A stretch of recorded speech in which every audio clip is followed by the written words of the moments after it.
Bonjour et bienvenue à Regard sur l'Afrique, notre émission où on essaie de comprendre l'histoire de l'Afrique de ses débuts on va voir jusqu'à aujourd'hui.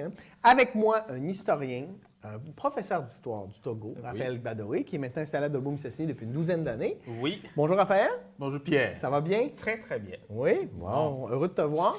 Écoute, ça a été un beau voyage. Oui. Alors, on retourne à nos occupations. Parfait, on va se parler. Je te lance directement parce qu'on a une émission assez chargée. On va commencer à parler des administrations coloniales. Oui. On va voir les deux grands systèmes, le système français et le système anglais. Mais aujourd'hui, on va surtout s'attarder au système français.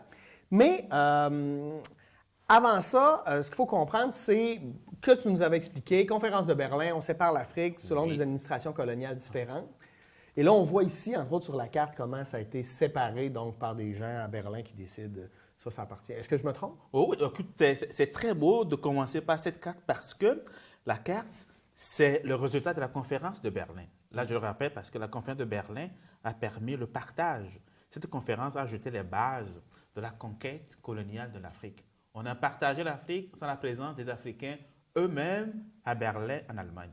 Puis suite à cette conférence, alors tout le monde s'est jeté un peu sur l'Afrique parce qu'il y a des règles, comment il faut conquérir, comment il faut prendre le territoire africain. Alors ça a donné la carte que nous avons.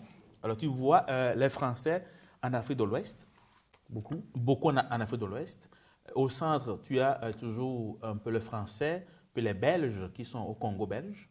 Puis en vert rayé, c'est beaucoup les colonies britanniques. La Grande-Bretagne. La Grande-Bretagne. Alors on voit très bien que l'Afrique est comme divisée en deux, d'est en ouest, c'est beaucoup le français, puis du sud au nord. Puis sur la carte qui suit, on voit un peu comment c'était en 1870 et comment après ça, pas si longtemps après, là, on parle de 40 ans plus tard, comment l'Afrique a été complètement colonisée. Là. Ce qui est très marquant, c'est de voir qu'en 50 ans, on est parti d'un territoire quasiment vide où il n'y a pas les Européens, puis on arrive en 1914, puis le continent est coloré. Alors, toutes les possessions sont prises en dehors de deux pays, l'Éthiopie et le Libéria, qui n'ont pas été conquis. Alors, ces deux pays-là sont restés indépendants, mais le reste du continent a été partagé entre les puissances européennes. Si je ne me trompe pas, il y a eu deux formes d'administration coloniale. Bon. Alors, les deux empires coloniaux de l'époque... Les deux plus gros, en fait? Les deux plus gros, la France et la Grande-Bretagne. Est-ce qu'il y avait une différence entre les deux? Il y a une bonne différence, puis on verra ça plus tard. Écoute, quand on prend les Français, le système français, alors, le système français, c'est beaucoup plus l'assimilation. Au niveau de l'administration, ils ont plus voulu assimiler les indigènes africains. Mais les Britanniques, c'est beaucoup plus l'administration indirecte. Pourquoi l'administration indirecte? Parce que les Britanniques ont eu l'expérience des États-Unis. Oui. Les Américains ont perdu la guerre. Ils ont perdu aux États-Unis. Les loyalistes sont venus rester au Canada. Alors, l'expérience américaine a aidé les Anglais à repenser leur façon de gérer les colonies, les autres colonies, notamment l'Inde puis les colonies africaines. Ce qui a fait qu'au niveau des Britanniques, c'est beaucoup plus une politique d'accompagnement. Mais par contre, on laisse les structures en place, on les accompagne, on leur dit un peu comment faire. On s'appuie sur les chefs locaux. La structure étatique qui était en place, on envoie un fonctionnaire britannique qui accompagne.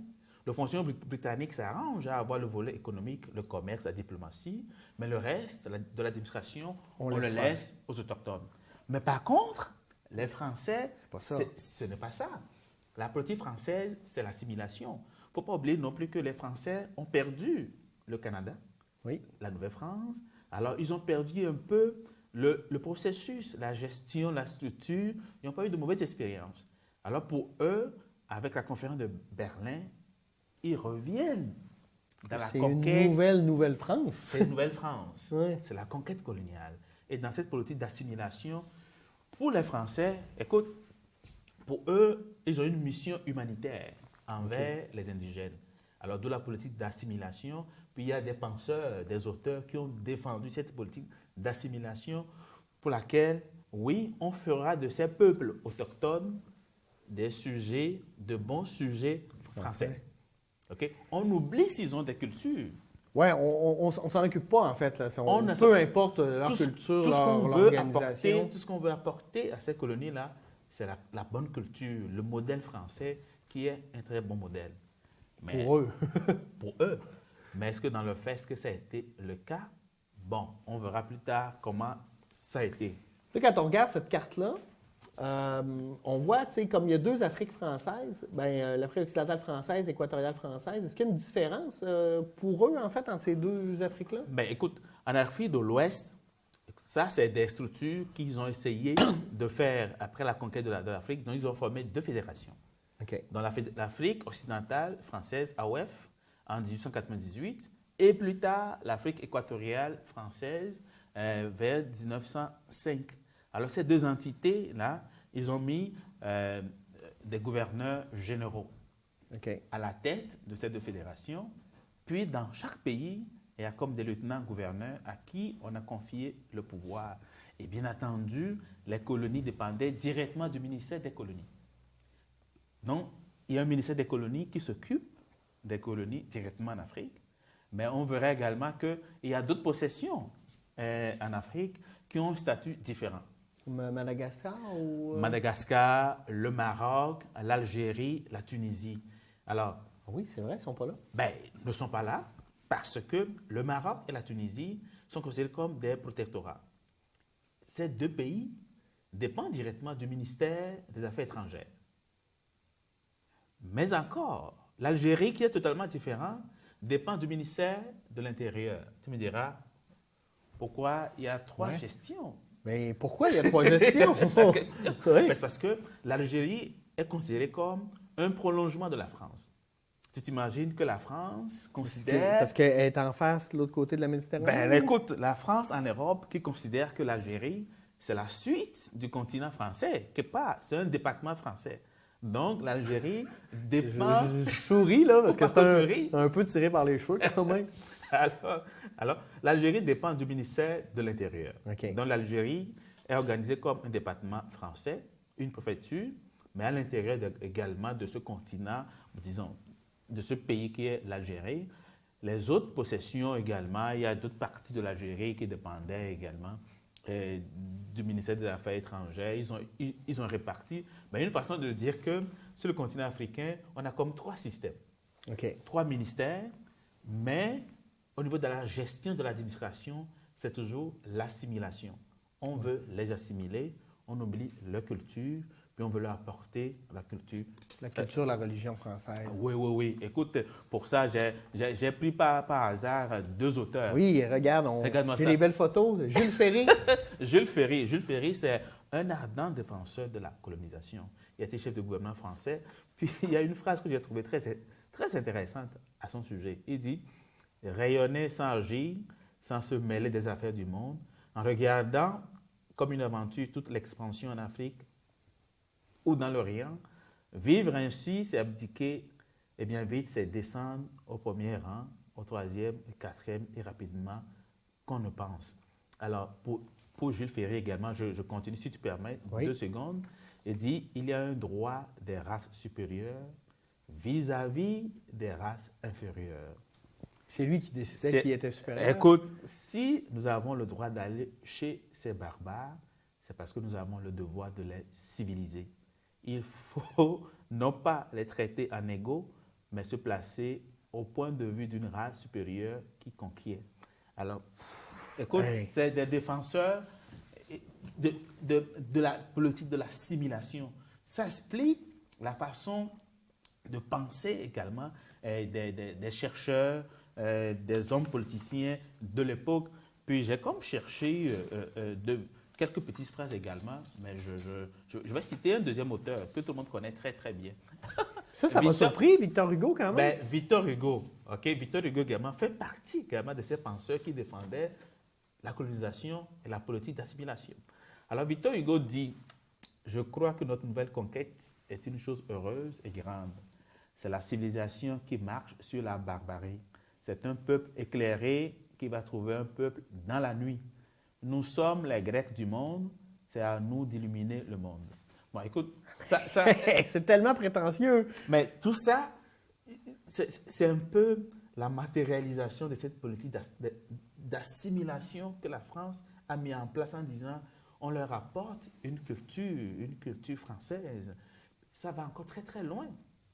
Dans l'éducation, dans l'éducation, bon, dans l'éducation, il y a des livres qui ont été conçus, ok? Mais pour les Africains. Pour les Africains.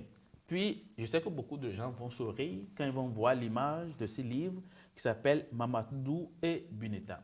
Alors, on considère Mamadou, c'est un prénom sénégalais, mais qui a été généralisé à tout un continent en disant les élèves du primaire, ils ont un livre de lecture qui s'appelle Mamadou et Buneta. Pire encore, on leur propose des livres de lecture à l'image de l'Afrique, mais on enseigne aux Africains, nos ancêtres sont des Gaulois. Quelle aberration, tu allais me dire. C'est incongru. Un Africain noir à qui tu dis, écoute, je vais t'apprendre l'histoire de ton pays. Puis l'histoire de ton pays, c'est l'histoire de la France. Et tu parles des ancêtres des Français qui sont... Tu parles des Gaulois. Tu parles des Gaulois. Et nous tous, nos parents, nos grands-parents, ont chanté nos ancêtres, les Gaulois. C'est ce qu'on enseignait aux gens. Il y a un très bon album d'Astérix à faire avec ça. Écoute, ça fait partie de la réalité de la politique française, de l'administration coloniale française en Afrique. Alors, tu comprendras plus tard, on verra que beaucoup d'Africains se sont sentis appartenir. Disons. Mais ouais, c'est ça. Comment était la réception? Parce que là, les gens arrivent, ils disent t'es français, tes ancêtres, c'est des Gaulois, tu vas apprendre à parler français, ta religion, ça va être le catholicisme. Puis là, tu vas faire. Il y a des gens qui ont. On a vu qu'il y a eu des mouvements de révolte avant la colonisation, mais une fois que la colonisation est installée, les gens, comment ils embarquent là-dedans? Bien, les gens ont embarqué jusqu'à un certain point. Quand c'est rendu à revendiquer des droits au niveau de la justice, mais là, ce n'est plus l'assimilation. Au niveau de la justice, la France applique l'indigénat. C'est-à-dire que c'est une loi qui est appliquée aux indigènes. C'est parce que... Donc, vous êtes des Gaulois, sauf face à la loi, là. Ben, face à la loi, vous êtes des indigènes. Alors, pour les Français, disons blancs, on applique le Code civil. Mais quand c'est des autochtones, on applique l'indigénat. C'est-à-dire que ça, c'est une loi différente? c'est totalement... As-tu des exemples où qu'on peut comparer, en fait, là, tu sais, là, je prends l'exemple des travaux forcés. OK? Oui. Mettons qu'un chef de cercle, qu'on peut nommer ici, disons, un préfet, décide qu'il faut faire la route dans tel secteur.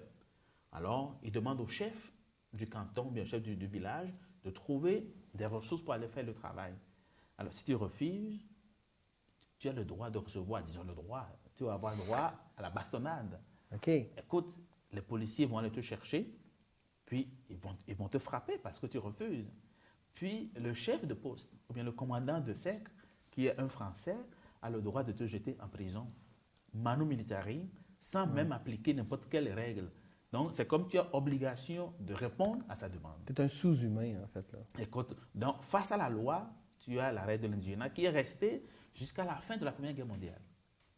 Il faut attendre la fin de la Première Guerre mondiale parce que la fin de la Première Guerre mondiale, même la fin de la Deuxième Guerre mondiale, cette règle a été appliquée jusqu'à la fin de la Deuxième Guerre mondiale. Et pourtant, les Français étaient tellement fiers de dire on a des bataillons qui viennent d'Afrique. Et après la Deuxième Guerre mondiale, là, les Américains se sont impliqués. Les colonies ont aidé la France à se libérer. Mais là, les gens se sont dit, là, ça ne marche plus. Il faut changer les lois. C'est en 1946 que la loi sur l'indigénat a été remplacée par la loi sur l'Union. 1946. Il faut attendre jusqu'à 1946. Alors tu comprendras plus tard que beaucoup d'Africains qui sont sentis français, qui sont partis en France, pour eux, ils sont des citoyens français. Alors tu te rends compte que quand ils arrivent sur le territoire français, puis ils se rendent compte qu'il y a du racisme, qu'ils n'ont pas le droit de travailler, là, ils se sentent frustrés. Oui. Ça va amener les futurs politiciens, en revenant chez eux, à se révolter, et plus tard, ça va créer des mouvements de décolonisation. La guerre d'indépendance. En Algérie, on va sûrement y revenir on va revenir dans d'autres émissions. Alors là, j'ai comme dévié un tout petit peu. Oui, c'est correct. On voit une belle photo ici, quand même. C'est juste une photo pour illustrer le colon instituteur qui est en train d'enseigner à ces jeunes. Et comment tu peux dire à ces jeunes qui ne sont pas tout à fait habillés que ses ancêtres sont des Gaulois. Et écoute, Je fais juste les imaginer avec des grosses moustaches. Ça fait partie des aberrations du système colonial français qui fait que, écoute, les gens ont été formés en pensant qu'ils sont des Français, mais en réalité, c'est des indigènes. OK? Alors, Là, on t'a fait comme un graphique où on nous explique le ministère, en tout cas le fonctionnement, c'est ça? bon, OK. Au niveau de l'administration en tant que telle, OK. on a le ministère des colonies. Ça Puis- qui relève directement de la France. Qui relève directement du gouvernement français. On a un chef de gouvernement, puis à l'intérieur du gouvernement, on a un ministre des colonies. Alors, on sait que le ministre des colonies bouge beaucoup, hein, donc il peut être changé, ce que le gouvernement change, Ouais. ça change, mais le Parlement n'a pas le droit de regard par rapport à la gestion des colonies. Le Parlement s'en sert seulement quand il y a des crises, quand il y a des abus, quand il y a des tueries qui arrivent au Parlement, on utilise ces arguments pour un peu faire tomber le gouvernement. Mais le Parlement ne regarde pas tellement la gestion de ces colonies-là. Alors, OK.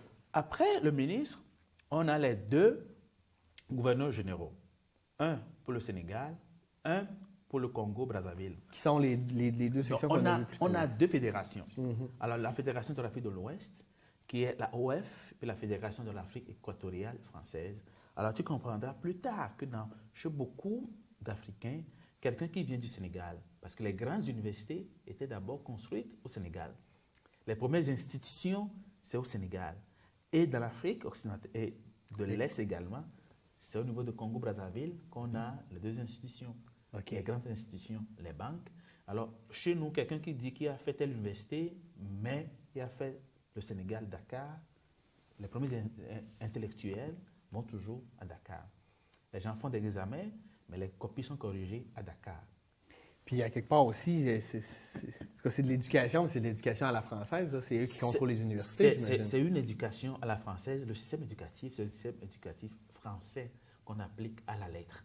Donc, aujourd'hui également, tu vas en Afrique, c'est difficile que les Africains, je dirais que les Africains n'ont pas changé le système éducatif.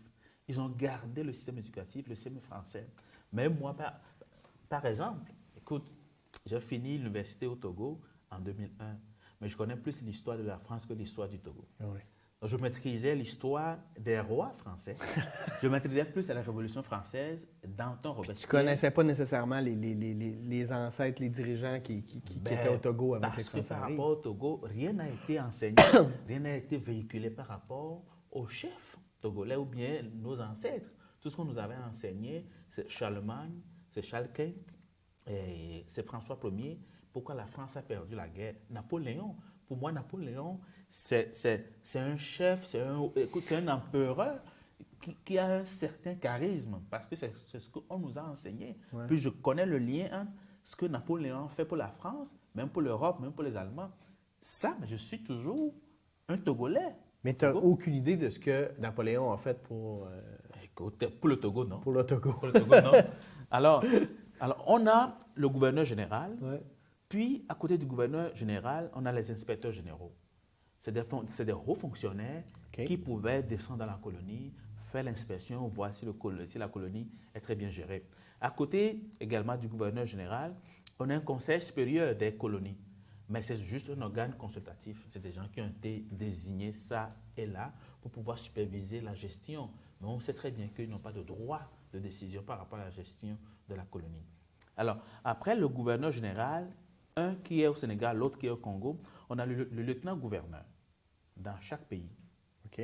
Puis, dans les pays, on divise le pays en cercles ou bien régions. On peut dire aujourd'hui, si on le compare au Québec, on a des régions.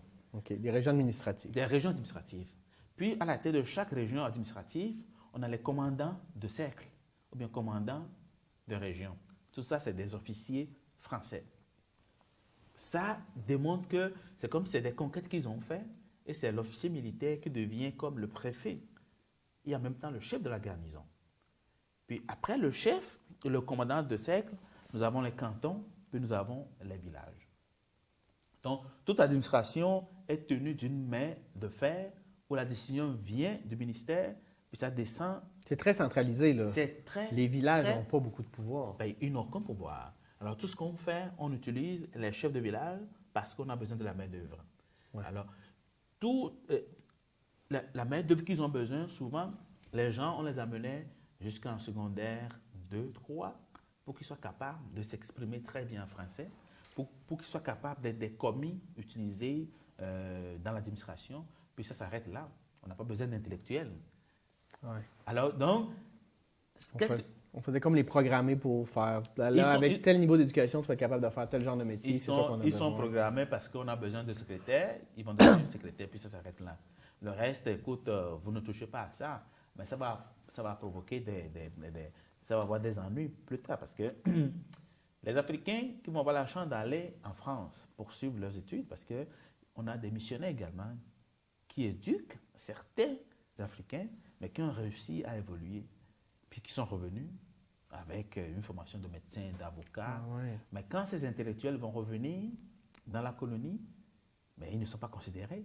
Parce qu'il y a des conflits entre le fonctionnaire colonial qui n'a pas un degré d'instruction très élevé comparé à quelqu'un qui est un avocat qui est revenu dans la colonie et maintenant qui va vouloir des droits.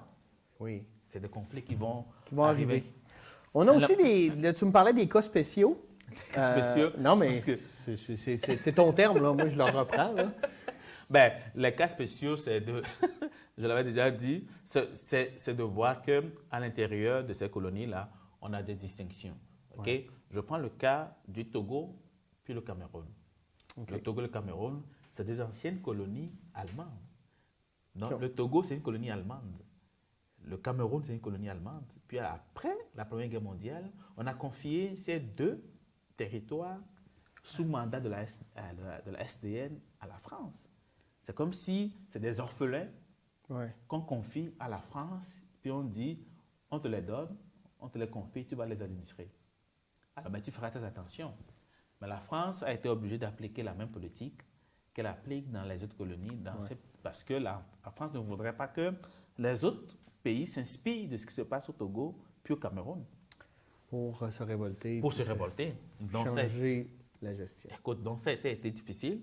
Alors, l'Algérie également, qui dépend, comme je l'avais dit plus tôt, du département du ministère Parce que c'est la continuité de la France. ben, c'est la continuité de la France. C'est le ministère de l'Intérieur qui gère le cas de l'Algérie. Puis les protectorats, comment ça fonctionne? Je comprends pas. C'est parce qu'eux, pourquoi ils ont un statut spécial, Tunisie, Maroc? Ben, c'est parce qu'avant, c'était des royaumes. Tunisie, puis le Maroc, c'est des royaumes, c'est des États également bien organisés. Alors la France, pour ne pas conquérir totalement ces pays-là, a juste délégué des fonctionnaires. OK. Des fonctionnaires résidents qui résident, disons, qui sont des résidents dans ces pays-là, mais en fait, qui donnaient tout l'ordre. C'est un peu la copie de ce que les Britanniques faisaient dans les colonies britanniques. OK. Puis c'est probablement pour ça que ces deux pays-là, là, je ne veux pas être trop en avant, mais vas-y. ont eu de la facilité à se décoloniser. Est-ce qu'ils ont eu de la facilité? Ben- Au niveau de la décolonisation, c'était pareil. Mais ça a été plus facile que l'Algérie, là. On s'entend. Ben, ça a été plus facile que l'Algérie parce que l'Algérie était comme Ben là, un on est territoire. en avance. là. Ah oui, oui. C'est ça. Mais en tout cas, c'est très, très, très intéressant. Mais- Oui, avant ça, je voulais que tu me parles. Ici, on a une photo de mise en valeur économique des colonies. C'est qu'on les faisait travailler, c'est les travaux forcés, c'était de l'esclavagisme. Ben, c'est parce que la mise en valeur des colonies, c'est beaucoup plus. Écoute, on s'en va dans ces colonies pour faire quoi d'abord? C'est pour l'exploitation. Hein, ce n'est pas pour le développement économique. Un peu comme on fait encore aujourd'hui. Ben, un peu comme ce qu'on fait aujourd'hui. Alors, pour exploiter ces colonies, on passe par quoi? Par les travaux forcés, pour faire travailler les gens.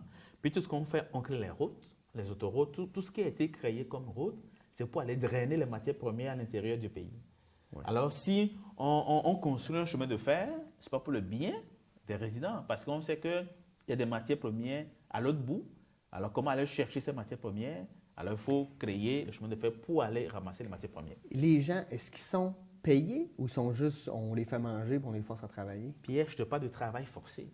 Oh, OK. Non, fait qu'il n'y a pas de pouvoir économique. Là. Les autres, c'est des esclaves. Là. C'est de l'esclavage à l'intérieur de leur propre pays.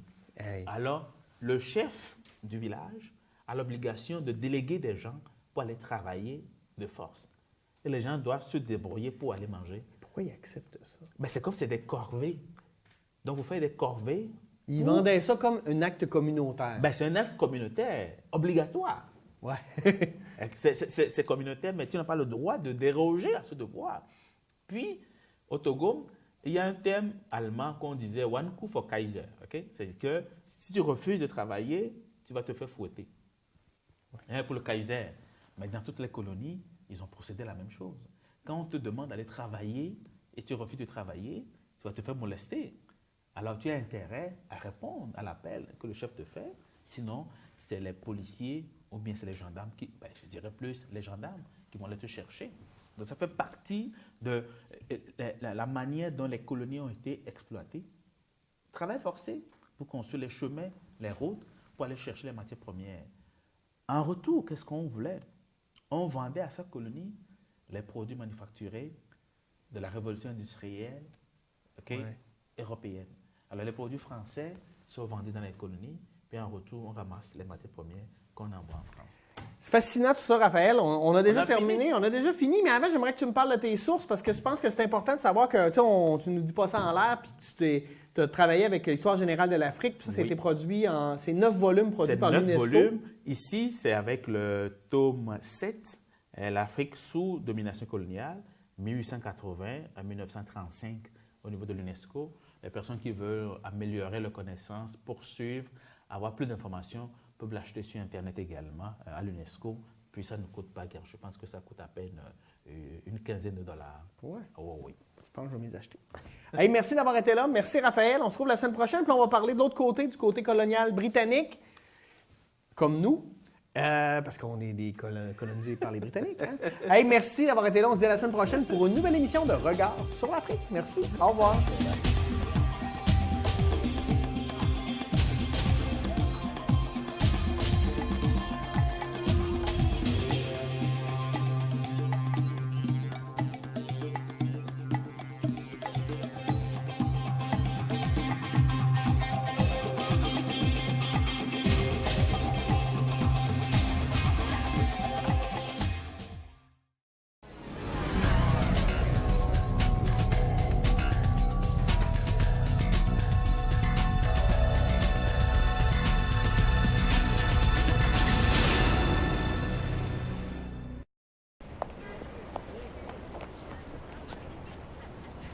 La salle va être pleine.